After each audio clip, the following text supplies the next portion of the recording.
You are Locked On Baylor, your daily podcast on the Baylor Bears. Part of the Locked On Podcast Network, your team every day. And welcome to this Locked On Baylor, Locked On Buffs crossover episode brought to you by FanDuel and part of the Locked On Podcast Network, where it is your team every day. I'm your host, Stuart of ESPN Central Texas and the Camp Show on Rogue Media Sports Network. And joining me for Colorado Week is Kevin Borba of Locked On Buffs. And what a matchup this has turned out to be. And really, truly, Kevin, anyone playing Colorado, especially on a Saturday night, that becomes a big-time matchup. And through 3 weeks, Buffs 2-1. I got to check in on you. It's a circus every day with Colorado. How you holding up through 3 weeks? You know, we last week, the felt like everything was on fire. They lose to Nebraska, and it's like, oh, gosh, here we go. Then they blow out Colorado State, and everyone's like, we're back. So it's a very, very up and down sense of emotions here. But I feel like we've seen some improvement, right? And that's all we could ask for. What about you? Well, yeah, I mean, it's been kind of similar in the ups and the downs. And the problem, I think, with really both of these teams is we're still trying to figure it out. You know, I think both teams have faced a good Power 4 opponent. Baylor with Utah, Colorado with Nebraska. They both lost. Yeah. They both good FCS opponents in week 1. They both, took down some, not great FBS opponents in week 3. So it's kind of a weird, mirror image through 3 weeks here. Obviously Colorado with Shedeur and Travis and Deion get a lot more, get talked about a lot more. And so it becomes like under the microscope. And to be honest with you, Kevin, I was looking at this week. I've watched really the first 2 almost full Colorado games. I didn't catch much of the Colorado State game last week. And, I'm kind of there with where's the run game? Boy, is this defense going to hold up against the Big 12? And you look at the numbers, and the numbers defensively are not great, but they're really not that bad. Have you seen improvement from this team's defense, especially, holding a team to 9 points last week? Yeah, I think that's kind of where I've seen the most improvement, actually, from last year to this year and just from week to week, honestly. They've only given up 12 second half points this entire season. So it's not too bad at all. It's like the first week, it's kind of been, this is my biggest problem. Sorry to soup this, but my biggest problem is they're a different team each week. So I'm learning something new about them each week. So first week against Nebraska, offense and defense start slow, and offense kind of picked it up in the first half, and defense shut them down in the second half, only gave up the 1 score. Second week against Nebraska, I mean, it was just an all-around poop show, right? They gave up 28 points in the first half. One of those was a pick 6, and then they held them scoreless in the second half. And then this past week against Colorado State, they just kind of all-around dominated them. They forced 4 turnovers. They kind of were really physical on defense and made a lot of plays. And I just am much more impressed with this defense this year than I was last year. I felt like last year, it felt like if the offense didn't score every time they touched the ball, they'd lose the game, is what it felt like, because it felt like the other team was going to score. This year, it's like, I'm more worried about the offense right now. I feel like they've been more inconsistent. The defense is kind of giving me some belief each and every week. Now, I do want to get to the off the field stuff too, because there's always something with Colorado, and it feels like it's pretty bland with Baylor. Although, I mean, we've got a quarterback controversy that has started to brew. There is a new starting running back, and there's always kind of that overlay of, this is Dave Aranda fighting for his job here. But the viral video that went around after Colorado State, which I know you've talked about on Locked On Buffs, is Shedeur not shaking hands with whatever Nicolosi, whatever his name is, from Colorado State. And that's because, there's a lot of talk throughout the week. We'll see where their Instagram likes get them and all that. I just wanted to get on our airways, your take on that whole deal with Shedeur and the other quarterback there. Yeah, I think for Colorado State's case, you could talk as much as you want. And this goes for any team across any sport, across any whatever. Doesn't matter what age group. I don't care if you talk as much as possible, but you have to be able to back it up, right? Because otherwise your word means nothing. And before the game, just for context, because I know there's a lot of selective video clipping out there. So a lot of people saw Shedeur not shake his hand, hit him with the "you can't F with me" kind of thing. And he did say that. I'm not pretending that didn't happen. It was kind of a weird little interaction there. But before the game, and you kind of alluded to it, the Colorado State quarterback threw shade at the Colorado program, saying They have to match up 11 on 11. We'll see how far Instagram followers gets them. And then their star wide receiver came out and said that they should have murdered them last year. He used the word murdered, excuse me. And so Colorado State was talking a lot. And then you combine that with the fact that Jay Norvell, the Colorado coach, made the comments about Deion Sanders last year, about how he's an adult. He takes his sunglasses off when he talks to adults, which really weird thing. If that's where you draw the line for certain things, like by all means. And then his wife called Shedeur Sanders a B.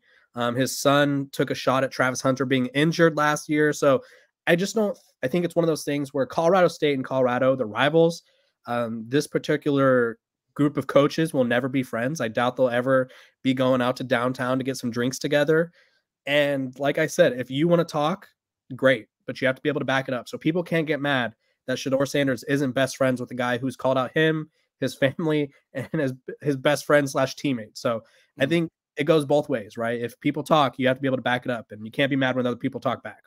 Sure, absolutely. And like, I'm someone who would have preferred they shook hands, but like, I get it. If they're talking like that all week and you don't, like, whatever, it's really not the end of the world. And they don't play again for 5 years. So this will all die down. This will very much die down then. What I do get like weirded out about a little bit is so like after the game, Jake Schwanitz, I think is how you say it, covering the Buffs. He's got a video of Shedeur with Travis Hunter. They're doing their post-game availability, and they brought the whole offensive line out. Yeah. And it's like, that's leadership right there. And I'm like, well, yeah. Is it like Shedeur is a very good player, but we also, he's young, and we heard him throw his teammate under the bus last week. And this came just a few minutes after the not shaking hands thing. So it's like, am I misleading or misreading this? It feels like we're trying to get a full image that's not there. Yeah, I think this has been a weird Shedeur season, because I think last year he did a fantastic job of never throwing his team under the bus. Which he was like the most sacked. Like that would have been the time. Like if there's any time, like not that I want that to happen, obviously, but you're sacked 50 whatever times, and he never once said anything on the Prime documentary on Amazon Prime. He took him out to a steak dinner one time. Like he was really making an effort, right? And so it was actually a guy by the name of Scott Proctor. I like to give him props. He comes on my show every Tuesday. He was the one that asked him the question that led to that answer. And Scott asked him about the run game. If it was something along the lines of how important it is to have a run game complement you. And that's when he replied back with the how many times did Raiola get touched thing. And for me, I didn't love the answer at all. It felt like he threw the team under the bus. It felt like it wasn't my fault. It felt like hey, everything's on me because we can't run the ball. That's what it felt like to me. And I think that's how it came off. And so this last week, when I see him and bring up the offensive line, and I talked about this on my show yesterday, it felt like a move that was encouraged. I don't know by whom. Obviously, Deion Sanders has a phenomenal PR team. I imagine maybe Shedeur Sanders, they work with him as well. And that felt like a PR move to me. I have a handful of college football players that I know personally. One of them said that it felt like he was gaslighting them.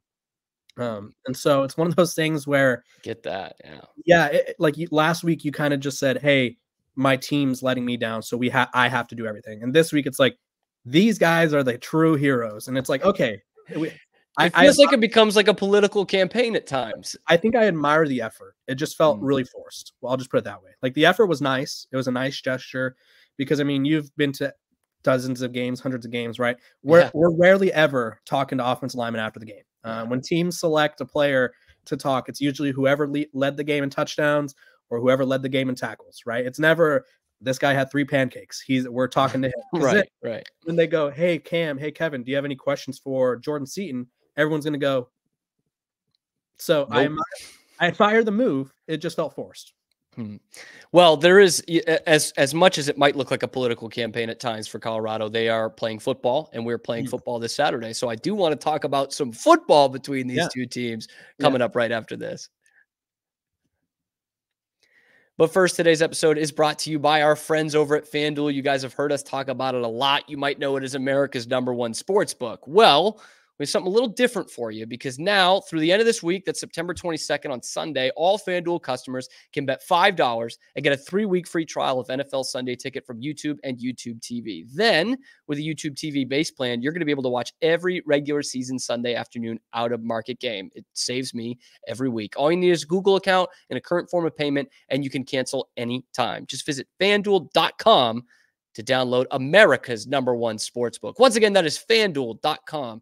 Today's episode is also brought to you by our friends at ROI, which is what we're going with for now. And it is the way, it stands for Return on You. And it's a new platform that's going to let you, the fans, get involved in NIL like you've never been able to do before. You're going to contribute directly to your favorite athletes. And by supporting these players, you can help shape your rosters and retain the talent, keep your favorite athletes out of the transfer portal. Just as much as the portal changed the game for college athletics, ROI is changing the game for fans. You can directly support your players. It allows fans to directly back their favorite college athletes because with ROI, fans can play a key role in shaping the future of their programs. And it also allows those athletes to maximize their NIL potential. And what I like about it, no risk contributions. Okay, fans' contributions are securely held and are only distributed if the athlete makes the decision that aligns with the fan support. If not, the money is returned to the fan. So download ROI for iOS or Android and enter the referral code LOCKEDON, and you'll automatically be entered into a sweepstakes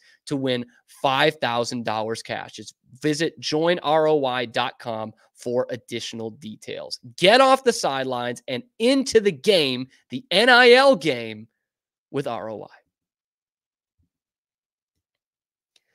All right, Kevin Borba, like I mentioned, they are playing football this weekend. These two teams have played a couple football games as well. We'll take the field. And it's going to happen. The Sawyer Robertson versus Shedeur Sanders matchup. We've touched a little bit about the defense. And yes, I am putting it out there. DeQuan Finn is still the oar on the depth chart. It is going to be Sawyer Robertson this week. You're a Sawyer Robertson. Is it? Let's dive into that real quick. Yes, let's do it. Let's do it. That's a big storyline for Baylor this week. I think, honestly, for Colorado, the quarterbacks that worry me the most are the ones that are dual threat quarterbacks. And so DeQuan Finn made me nervous a little bit because he's obviously a very, very freakishly gifted guy, right? Yeah. And so he has a big arm, but a lot of his damage was done with his legs. So Sawyer Robinson, a little different. Talk to us about that. Walk us through that. What happened there? Yeah, so DeQuan Finn had a terrible game against Utah, to be quite frank. He was 9 of 21 for 115 yards. He also got nicked up at the end of it. He got banged up. He had a shoulder injury. I think they said rib initially, then shoulder because he was in the sling. And so Sawyer Robertson played the whole game on Saturday and played pretty well. 18 of 24 for 250 and a touchdown run, and was just in command of this offense the way we have not seen from DeQuan Finn all season. And Sawyer Robertson can get out of the pocket a little bit, but obviously he's not DeQuan Finn in terms of turning something into or nothing into something in the run game. But what Baylor really did, I thought, even better than the quarterback position, was establish the run for the first time all season against Air Force on Saturday. And Air Force, decent defense, not an offense, not what I would call an offense, but decent enough defense. Teams. Yeah, usually one of the better 5 teams. So it was an all-around impressive game for you guys, I would say. Yeah, it took a while. The first half was not. There was 3 fumbles in the first half, and it looked bleak. And then 25-0 in the second half really kind of turned the tides. And so I would love, Kevin, honestly, I would love if there was a chance for some packages for DeQuan Finn to come in and, some RPOs and some quarterback design runs. And if he was just bad and they benched him, that would probably be, I think, on the table for Baylor. But because he's coming off an injury instead, I think you're a little more hesitant to do that. So, yeah, I do expect Sawyer Robertson in there, who is not the dual threat, but I think a better arm and is more of a fit in this offense. Actually, it's an offense he's played most of his life. And he was recruited by Mike Leach to play in a very similar style of offense when he went to Mississippi State. And so there was touch. There was no hospital balls. There were no, why did he just throw that balls? Like none of those from Sawyer Robertson. So he seemed to be in command. And I'm hoping that's what leads to a matchup this weekend of 2 pretty accurate quarterbacks. And it led to Baylor really running the ball very well in this game, in this last game against Air Force as well, because not only were they a threat in play action passes, but they got their new number one, I think, running back in Bryson Washington going over 100 yards. And I know that's been a point of struggle for the Buffs this year is that running the ball. Yeah, I think the run game for Colorado, which I'll give you a wild stat for the Deion Sanders era, because they found their running back, in my opinion, not to the same degree that Baylor did, because obviously it was like a breakout game for your young freshman, but Colorado gave the ball to a young freshman as well, by the name of Michael Welch, and he had all the big programs coming after him. He chose Colorado. He said today, at the time we were recording this, that he chose Colorado because it was Deion Sanders who reached out to him personally. That kind of pushed things over the edge. And so he rushed for, and let me confirm with my tweet here, he rushed for 65 yards. I think it was 7.2 yards per carry, which is great. Second most rushing yards of the Coach Prime era. The most, do you have a guess, Cam, before I... Oh, yeah. Why don't you go ahead and tell me? Why don't you go? 74 is currently 74. Wow. Yeah. Anthony Hankerson against USC last year. So they found something with him. He reminds me a lot of Doug Martin. He's 5'9", and he's absolutely built like a tank. And I think he opens up the offense for Colorado. And I think they really need to commit to allowing their offense to not be one-dimensional, because I don't know if it's Pat Shurmur. I'm kind of blaming it on Pat Shurmur so far this year because he's the play caller. Shedeur Sanders hasn't looked the same to me as he did last year. He's still putting up big numbers, but I feel like through the first 3 games last year, it was like Shedeur was tearing it up. And there's moments where this offense just looks really lethargic. They look really predictable. And I'm kind of blaming that on Shurmur. So I'd like to see him lean on the freshman more to sort of open things up. So, okay. So basically going off of that and what you're saying about Shurmur and the play calling, do you see it as like they're kind of keeping the Ferrari in the garage a little bit and not letting Shedeur rip it a little bit more? Or is it any kind of like decision-making by Shedeur? See, I want to say it's more schematics. It's hard to tell because honestly, I think the biggest problem is they're just not clicking fast enough. And that's not really like to answer your question, but they've started slow in every game this season. Like they've gotten off to weird starts where it's like 3 plays and they're off the field, 3 plays and they're off the field to open the game. And that's not how you want to start. Like you want your scripted plays. Yeah. Like when you're supposed to, yeah. Your 15 plays are supposed to be like perfect, right? Where it's like, we know what we're running. We know what we're looking for. And for Colorado, they just haven't done that. So I think whether the script's not good enough or maybe just not creative enough, I think that's where I'd lean. Because I think Shedeur, he's one of the best quarterbacks in college football in my eyes still. I just don't think we're seeing him at his best, which is crazy because he still put up great numbers. He threw for like 400 yards this past game. And yeah, so it might not be quite where Shedeur needs to be yet, but there is on this offense and this defense, I think, a bona fide Heisman candidate and potential #1 pick candidate. Let's talk about that person coming up after this.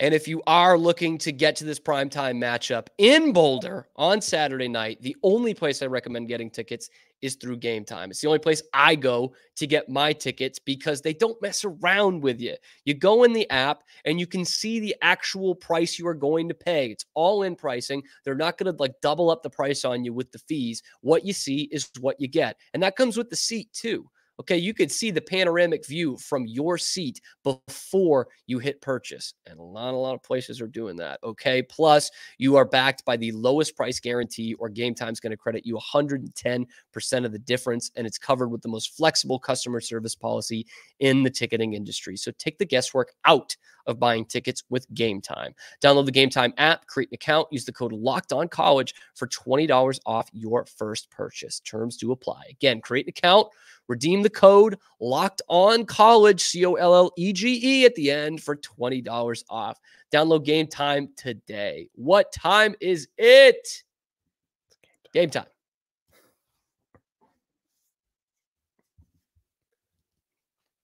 And we hold that Game Time thing for however long it takes for that spinning wheel of death to get over the cursor there, Kevin. That's why we do that. Little peek behind the curtain there. So we've talked a little bit about Shedeur. We have talked about the run game. One part where Colorado has not struggled is in the receiving core with number 12, and therefore on the flip side of the field as well at cornerback with Travis Hunter. So I'm just going to keep this as a basic question to you, Kevin, as I have it on the rundown here. Can anyone stop him? They've yet to. They've yet to. Fair enough. Fair enough. which was a bit of an odd report or press release by the program, but they believe he made history in the modern era this past week. He had over 100 yards receiving, 10 catches, 5 tackles, and a pick. So he literally does everything that you could ask of him. I think barring health, there's really nothing that could stop him. And obviously that health is not really a factor that we often attribute things to. So I just think he brings a different dynamic to both the offense. Defensively, it's harder for him to make an impact, I would say, because teams avoid him. But then when they do test him, it doesn't work out. I'll give you a prime example of this during the Colorado State game, because obviously we talked about the beef earlier. It's 14-3. He meets with Braden Fowler-Nicolsi at the sideline. For some reason, Braden decided to call him too small. And from that moment on, Travis went on to have 4 catches and 2 of them went for touchdowns, and he picked them off. So it's not bad. It's not bad. Not a bad stat line at all. I think he's just so dynamic, and we don't ever see someone like this. I talk about it all the time on my show. I urge people to tell me someone who's been like this. I think of like Miles Jack, Odori Jackson, like Champ Bailey, Charles Woodson. None of them did it at this level, or this, I guess, how many times he's doing it, right? He plays all game, and that's just rare. So it's hard to stop him. Only missed 2 plays in the whole game against Colorado State. That is an incredible stat. And so, Kevin, this is the Big 12 opener for the reunion with the Big 12. It's also homecoming, which we talked about in the season preview, right. the moved up homecoming.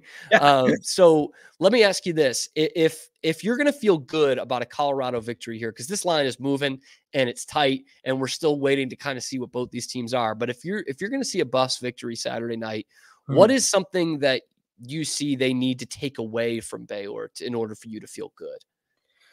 Ooh, that's a good question. I think they have to make life difficult for young Mr. Sawyer. I think he just built all of his confidence up, and you have to, whether it's Travis or whether it's one of the other defensive backs, you have to force him to make mistakes, right? I think the biggest difference between Colorado's first 2 games and this last one was they forced 4 turnovers. And when you win the turnover battle, it makes it easier for your offense because it's more opportunities to score, and you take away possessions from the other team. Not a profound statement there, but when you have less possessions, that's less chances to score. So I think they have to make life difficult on him. Haven't seen enough from their pass rush yet.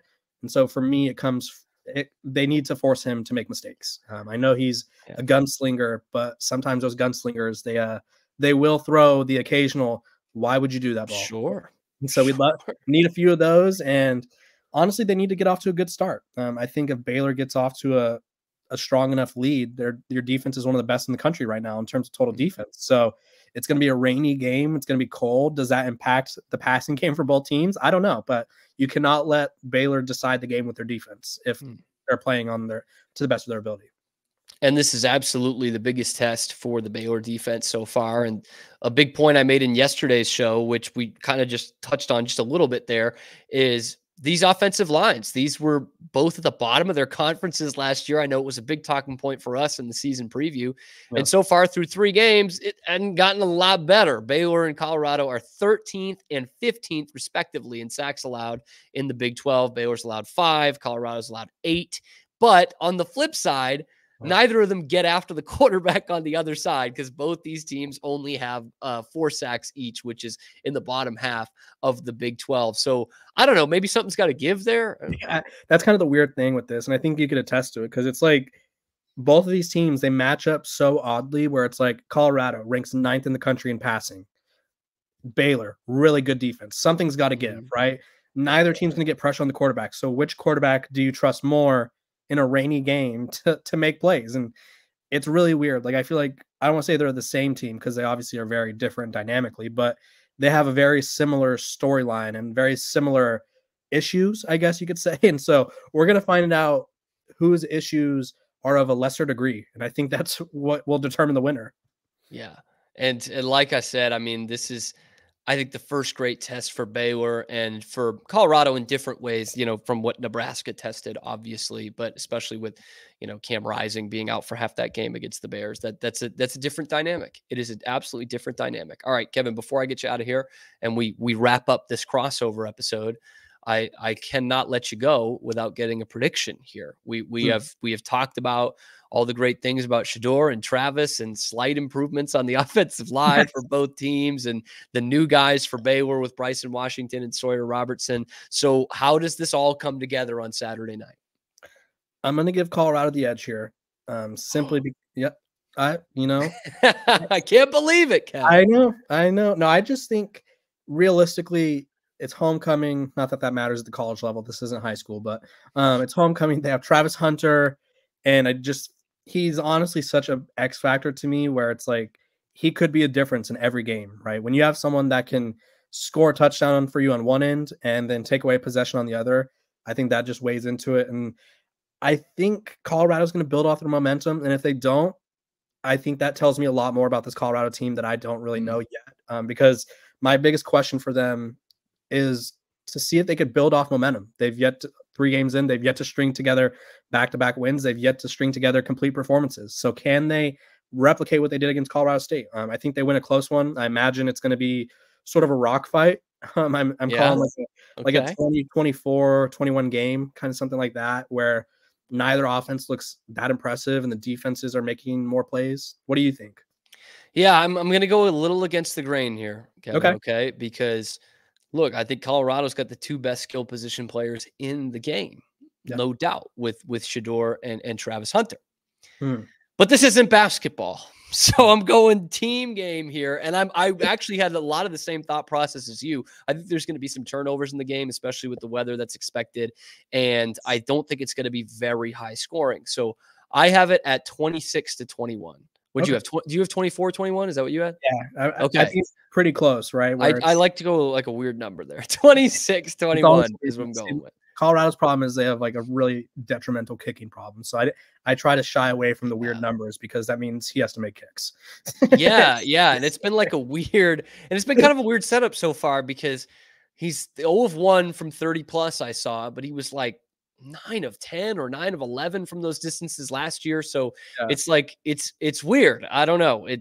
We'll see if it evens out. But anyway, so we're both expecting a tight game. That's what Vegas is expecting. And really, I mean, from what we've seen, there's not much that separated these 2 teams. You obviously hear a lot more about Colorado than you do about Baylor, and they have the two best skill position players, like I mentioned in the matchup. But it's still, I think we will learn a lot about both of these teams in this game. And just kind of a quick thing before we get out, Baylor, after that, will have BYU at home, which seems like a winnable game, especially depending on what happens this weekend. And then at Iowa State, which is a tough one.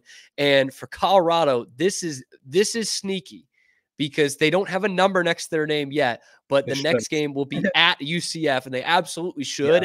And that looks like a team, the way they played, especially in that second half against TCU, that can challenge for this conference title. So it's at UCF, home against number 13 right now, Kansas State, and then at Arizona before a little bit of a reprieve with Cincinnati at home. But man, that is a tough schedule coming up after that. I got to imagine that makes this game that much more important. Yeah, and I talked about it on my show. Colorado, I call this a must-win game, not because one of our coworkers said that Deion Sanders will be fired if they lose. Oh, yeah, I got to ask you about that. Is Deion going to get fired if they lose to Baylor? They are not, or he is not. Okay. I think you got to give him multiple years of just trying to figure it out, right? Just based off attention he brings to the program, based off the energy. It's one thing to be bad, but to be bad and irrelevant is a terrible, terrible thing. So let him figure it out. Give him a few years. Take that, Drake. He's not getting fired this weekend. He's not. But that's a tough stretch. I honestly don't love the UCF matchup. That's their 3rd road game in their first 5 games. And I think they lose that game. I'll be honest with you. UCF has one of the most dynamic quarterback, running back duos in college football. And I just don't love it. I don't. And then Kansas State is same thing. Very dynamic backfield. And yeah, I think Colorado, this is why I call this a must-win game. You have to win the games where, no offense to Baylor, but where you have a real legitimate shot at winning right away, right out of the gates, where it's like you are favored, take advantage, right? Yeah. I mean, we are still talking about 2 teams that were 3-9, 4-8 last year. Right. So, both these have to be looking at that the same way. Of no offense taken. Like this got to look like a winnable game. Kevin Borba covering for Locked On Buffs and Athlon Sports. Yes, sir. Of course. Awesome. You can find him on X at Kevin_Borba. You can see it on YouTube. Appreciate you guys making your first listen today and every day. Whatever your first listen is, make your second listen the other one, whether it's Locked On Baylor or Locked On Buffs. You can find us on YouTube 5 days a week at least, and then some more in football season, and wherever you get your podcast. Be sure to like, subscribe, leave a comment down, whatever it is that helps the algorithm every time. Ring that notification bell to get notified every time we're dropping an episode. But now we just got to see him strap it up and play. Yeah, we got to see this come out there. We've got one more day. We got to get through Friday before we get to Saturday night. Football's got to be played. Hopefully it's not ugly. I can't wait. Thank you again for making your first listen today and every day. This has been a Locked On Buffs, Locked On Baylor crossover. We'll see you on each of our shows tomorrow.